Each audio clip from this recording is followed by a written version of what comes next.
CAA के बाद अब केजरीवाल की गिरफ्तारी पर भी अमेरिका कूदा है। जानेंगे अमेरिका ने ऐसा क्या कहा है। तो वहीं दूसरी तरफ पाकिस्तान में हुए हमले के बाद चीन भी आया है एक्शन वाले फॉर्म में। चीन ने क्या किया है? जियोपॉलिटिक्स में बहुत कुछ चल रहा है, हमेशा की तरह जानने को मिलेगा बहुत कुछ। आइए जानते हैं इन खबरों को विस्तार से। जर्मनी के बाद अब अमेरिका ने भी दिल्ली के मुख्यमंत्री अरविंद केजरीवाल की गिरफ्तारी के विवाद में बयान दिया है। शराब घोटाले में दिल्ली के मुख्यमंत्री अरविंद केजरीवाल की गिरफ्तारी पर अमेरिका का कहना है कि वो भारत के प्रमुख विपक्षी नेता केजरीवाल की गिरफ्तारी पर नजर रखे हुए है।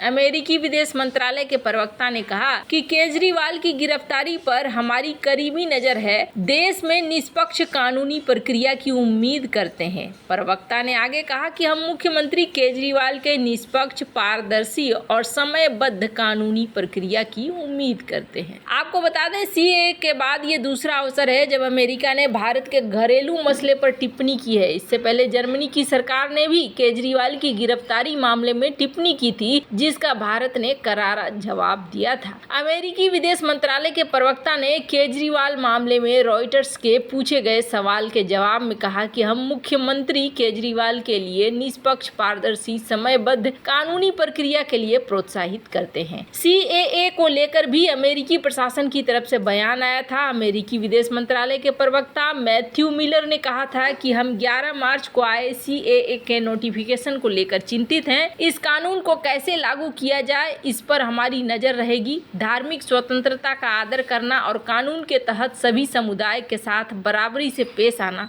लोकतांत्रिक सिद्धांत है। अमेरिका की इस टिप्पणी पर भारत ने कड़ा एतराज जताया था। विदेश मंत्रालय के प्रवक्ता रणधीर जायसवाल ने कहा था कि ये भारत का आंतरिक मामला है और इस पर अमेरिका का बयान गलत। प्रवक्ता ने आगे कहा था कि जिन लोगों को भारत की परंपराओं और विभाजन के बाद के इतिहास की समझ नहीं है, उन्हें लेक्चर देने की कोशिश नहीं करनी चाहिए। कुछ समय के बाद भारत के विदेश मंत्री एस जयशंकर ने भी इस पर टिप्पणी की थी। जर्मनी के विदेश मंत्रालय के प्रवक्ता ने अरविंद केजरीवाल की गिरफ्तारी पर कहा था कि भारत के लोकतांत्रिक देश होने के नाते उन्हें उम्मीद है कि केजरीवाल को निष्पक्ष और तटस्थ सुनवाई का अवसर मिलेगा। इसके बाद भारत ने जर्मनी के विदेश मंत्रालय के प्रवक्ता की टिप्पणी को भारत के आंतरिक मामलों में दखल बताते हुए अपना कड़ा विरोध भी दर्ज किया था। खैर, जहां एक तरफ ये सब कुछ हो रहा है तो वहीं दूसरी तरफ कल जो हमला हुआ है चीनी नागरिकों के ऊपर, उसको लेकर अब चाइना की प्रतिक्रिया भी निकलकर सामने आ रही है। आपको बता दें, अंतर्राष्ट्रीय मीडिया में ये खबर बनी रही।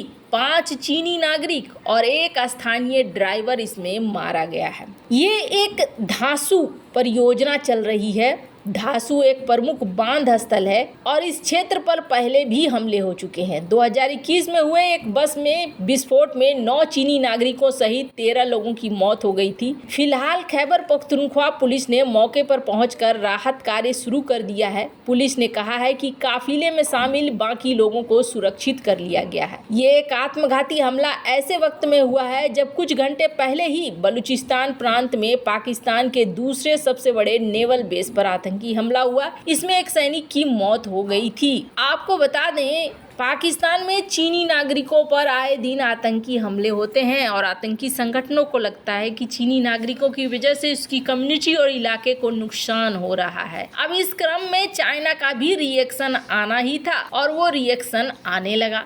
और सबसे बड़ी बात ये है कि ऐसा देखा जाता है कि राजदूतों को सम्मन जारी किया जाता है, पर चाइना की केस में उल्टा हुआ है।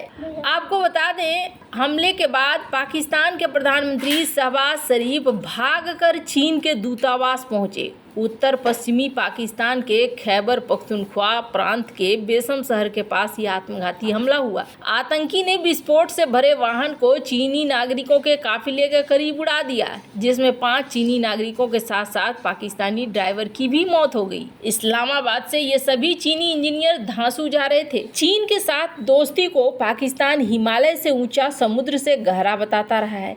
पाकिस्तान चीन को आयरन बर्दर करता रहता है, लेकिन दोनों की दोस्ती में ये साफ नजर आता है कि पाकिस्तान चीन की आगे पूरी तरीके से झुका हुआ है। इस हमले के बाद पाकिस्तान के पीएम शहबाज का चीन के दूतावास में कैबिनेट के साथ जाना ये साफ दिखाता है। डिप्लोमेटिक रिश्तों में आमतौर पर ऐसा नहीं देखा जाता है कि पीएम किसी देश के दूतावास में जाते हों। अगर ऐसी घटना होती है तो कोई मंत्री दूतावास जाता है या फिर राजदूत को ही बुला लिया जाता है, पर यहाँ पर देखने को उल्टा ही मिल रहा है। स्क्रीन पर आप देख सकते हैं इन तस्वीरों को, जिसमें ये मिलते हुए यहाँ दिख रहे हैं और टेंशन में शहबाज शरीफ दिख रहे हैं कि अब क्या होगा। चीनी नागरिकों को पहले भी पाकिस्तान में निशाना बनाया जाता रहा है, इसके लिए पाकिस्तान उनकी सुरक्षा का दावा करता है। 5 चीनी इंजीनियरों की मौत एक बार फिर ड्रैगन को नाराज कर सकता है। दूतावास में पहुंचे शहबाज का एक वीडियो सामने आया है, इसमें उनके चेहरे पर टेंशन साफ दिख रही है। इसके अलावा जिस हिसाब से वो चीनी राजदूत से बात कर रहे हैं उससे दिखता है कि वो नहीं चाहते हैं कि चीन नाराज हो। शहबाज से पहले पाकिस्तान के गृह मंत्री मोहसिन नकवी भी चीनी दूतावास पहुंच गए थे। मोहसिन नकवी ने चीनी राजदूत से मुलाकात के दौरान कहा कि यह हमला चीनी नागरिकों पर नहीं है बल्कि पाकिस्तान पर है। वहीं शहबाज ने कहा कि आतंकवाद के खिलाफ लड़ाई जारी रहेगी। चीनी इंजीनियर दांसू जा रहे थे। यहाँ एक हाइड्रो इलेक्ट्रिक बांध का निर्माण हो रहा है जिसे चीन की ओर से बनाया जा रहा है। धमाके के कारण गाड़ी खाई में गिर गई। अधिकारियों ने कहा कि 2 शव बुरी तरीके से जल गए हैं। अभी तक किसी भी आतंकी संगठन ने हमले की जिम्मेदारी नहीं ली है। 2021 में एक बस को निशाना बनाया गया था जिसमें 9 चीनी कर्मियों की मौत हो गई थी। तब चीन ने पाकिस्तान से $38 मिलियन का मुआवजा मांगा था। अब यहाँ पर देखने वाली बात होगी कि कितने का मुआवजा ठोंकता है चाइना। वैसे ग्लोबल टाइम्स में भी इसको लेकर आर्टिकल छपे और इसमें कहा गया कि भैया जो भी है हम यहाँ पर जांच की मांग कर रहे हैं। ये सब कुछ जो हुआ है ये बहुत गलत हुआ है और ये हमारे धासू हाइड्रो पावर प्रोजेक्ट के लोग थे जिनके ऊपर ये हमला हुआ है। और इन्होंने साथ ही साथ ये भी कह दिया है कि हमारी चाइनीज एम्बेसी ने अपने लोगों को और पाकिस्तान में काम कर रहे लोगों को कहा है कि आप थोड़ा ध्यान दीजिए, सेफ्टी का ध्यान दीजिए, लोकल अथॉरिटी के हिसाब से चलिए और ऐसा कुछ भी नहीं कीजिए जिससे कि आपकी सुरक्षा में खतरा हो। पर न एक चीज़ मुझे बड़ी अजीब लगी, द मिंट का ये आर्टिकल। मिंट के इस आर्टिकल में क्या कहा गया कि क्या मॉस्को में हुए हमले और पाकिस्तान के सुसाइड बॉम्ब इनके बीच में कोई लिंक है। अब एक एक्टिविस्ट हैं पश्तून तहफ़्फ़ुज़ मूवमेंट PTM के मेंबर हैं फजल रहमान अफरीदी। इनका क्या कहना है? इनका कहना है कि एक लिंक है। अब कौन लिंक है ये? 5 चाइनीज नेशनल और उनके ड्राइवर मारे गए। यहाँ पर फजलुर रहमान अफरीदी का कहना है कि इन्होंने कहा कि सिर्फ पाकिस्तान ही नहीं बल्कि पूरी दुनिया डेंजर में है और सब पाइपलाइन में है। उनका कहना है कि पाकिस्तान की प्रॉक्सी जो है वो भी यहाँ पर कहीं न कहीं जिम्मेदार हो रही है। स्क्रीन पर देखिए इन्होंने आगे ब्लेम किया कि जब तक पाकिस्तान इस मामले में नहीं ध्यान देगा तब तक मुश्किल है कुछ भी सुधार आ पाना। अब क्या ध्यान देना है वो तो वही जाने। इन्होंने कहा कि ये हमला बिल्कुल गलत हुआ है, होना नहीं चाहिए, लेकिन इन्होंने एक चीज़ कहा, स्क्रीन पर आप इस कटिंग को देख सकते हैं जो थोड़ा सा डराने वाला है, जिसमें ये कह रहे हैं कि पाकिस्तान एक डबल गेम खेल रहा है चाइना के साथ, ठीक वैसे ही जैसे अमेरिका के साथ खेला और जैसे अमेरिका को कहा कि हम आतंकवाद के खिलाफ लड़ाई में आपके साथ हैं, वैसे ही अभी चाइना के साथ कर रहा है। स्क्रीन पर ये देख सकते हैं इन्होंने कहा कि सबसे पहले तो पाकिस्तान को अपने ही देश के अंदर जो ट्रेनिंग कैंप्स हैं उसको हटाना चाहिए और बाकी कम्युनिटीज को भी यहाँ सुरक्षा देना चाहिए। खैर, इन सब मामले में आपकी क्या राय है कमेंट कर जरूर बताएं। जल्द मिलते हैं अगले वीडियो में नई खबर के साथ।